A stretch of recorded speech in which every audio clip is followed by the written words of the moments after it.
And we are recording, okay?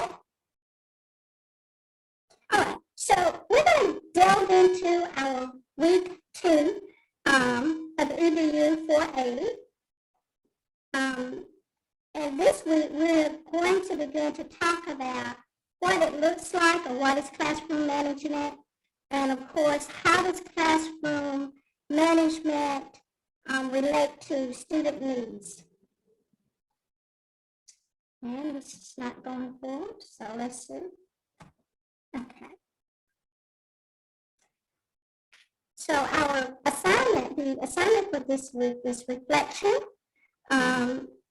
As it relates to, we're going to reflect on what classroom management means, or what classroom management means to you, or how important it is. So we're going to ask for your thoughts on classroom management as part of your reflection. And also, we're going to ask that you read chapters 1 and 2 from your textbooks. Chapter 1 is Classroom Management Perspective, and Chapter 2 is Understanding Students' Basic Psychological Needs. And there's a quote that says, "The findings show that teachers who approach classroom management as a process of establishing and maintaining effective learning environments tend to be more successful than teachers who place more emphasis on their roles as authority figures or disciplinarians." So when you find that you have teachers who are disciplinarians or want to say that the class is my class, you're going to do what I say, then you normally have issues. Students don't really learn in those classrooms. But when those students are allowed an opportunity to help establish your classroom management procedures and policies, there's more effective learning. Because a lot of times, if you allow a student to have ownership into something, then he or she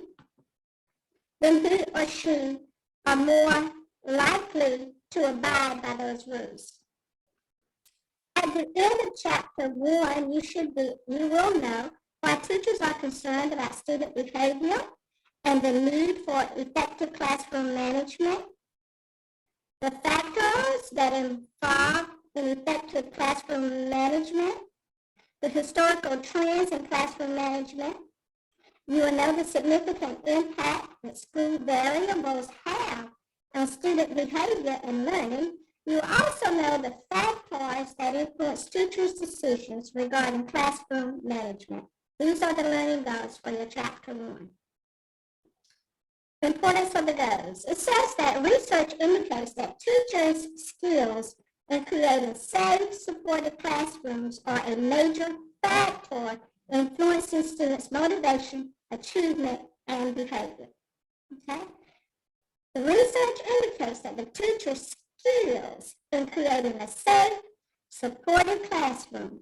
If you can create a safe and supportive classroom, and that supportive classroom means that you are there for your students, and when you teach, you are teaching to the needs of your students. They feel better, they're motivated, they achieve more, and they behave better. Okay? There are 3 major areas of expertise needed by you as a beginning teacher. They are that you must have the knowledge of how to manage a classroom. And we talk a lot about, we don't have rules and procedures, but we also know that classroom management goes far beyond that. You have to be prepared when you walk into that classroom. You have to have a lesson plan, along with those policies and procedures or those rules and regulations and those consequences. You must know your subject matter. Don't go into the classroom and not know your subject matter, because you're going to grapple with what to teach. And of course, understanding of your students' sociological backgrounds. Where did my students come from? What areas in my community did my students come from? Are they all from public housing? Are they all from the country club? Are they a mix? And you have to know that. You have to know what those family backgrounds are, so that you can plan your lessons around the students that you have in your class. And this is 480 and 487. If you haven't heard it, will come and that class discusses those kinds of things. The job of the educator is to teach students to see the vitality in themselves. We talk about vitality. We're talking about being strong. We talk about having energy. Vitality means life. And when we look at it from a teacher perspective, it's the power of a student to endure with their capacity to live and develop. The power of the student to endure and provide them with everything that they need in order to live and to develop. So when they're in your classroom, if you help them to be able to endure, and we talk about being resilient, help them to develop the capacity to live regardless of what's going on around them, and to take ownership and pride in what they are learning, then they're going to be able to develop, to live, and to have, hopefully, a good life. Okay, that's chapter 2. The learning goals. Several key concepts regarding the student's psychological needs and the influence that their behaviors and success have as it relates to working at school. With this chapter, you will learn why some students may be at higher risk for having an unsuccessful school experience. You will also learn why the issues of power and caring are so important in a school setting.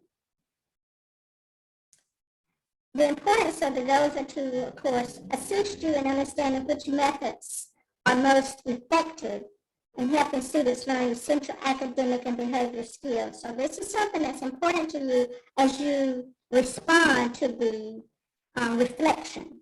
We'll also help you to identify the student needs that must be met in order to ensure that these methods are most effective. So you got to meet their needs in order to make sure the methods are effective with what it is that you decide to do in that classroom.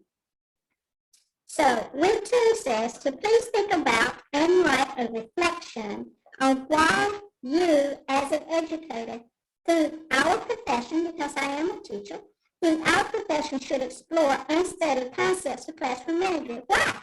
Why is it even important to study concepts of classroom management? It says, well, so we can have a good class and we can teach. Yeah, it may sound simple. And it may be easily answered and maybe a short sentence, but I need you to go a little bit deeper than that. I need you to really dig into what you have been exposed to in the reading of the chapters 1 and chapter 2, as well as what you as a student experienced when you were in school. What was your classroom management like from your teacher? Were your students always seated? Were they up and about? And maybe being allowed to keep a little bit of noise or play around? Were you able to learn? Were people just too loud in the class? So anyway, you need to be able to share that information within your reflection. Your reflection needs to be constructed extremely well. And it must have a beginning, an intro, I guess would be nice, a middle, and of course an ending to your response, and supporting information to help you make a point. So if you make a point, then just make sure that you support why you selected that information in order to provide in your reflection.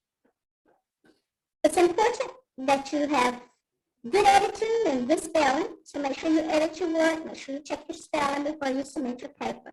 And not at a level of a college senior who is either teaching or about to enter into the profession. So we want it to be professional. We want you to have a good paper. We want it to be grammatically correct.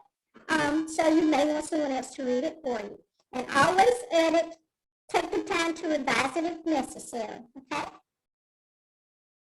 Remember, the Writing Center is open. You can make an appointment with the Writing Center if you need. I think that would be a good idea if you have the time. Once you get it written, to make an appointment with the Writing Center so that they can check it for you, to look over it and provide some feedback to you.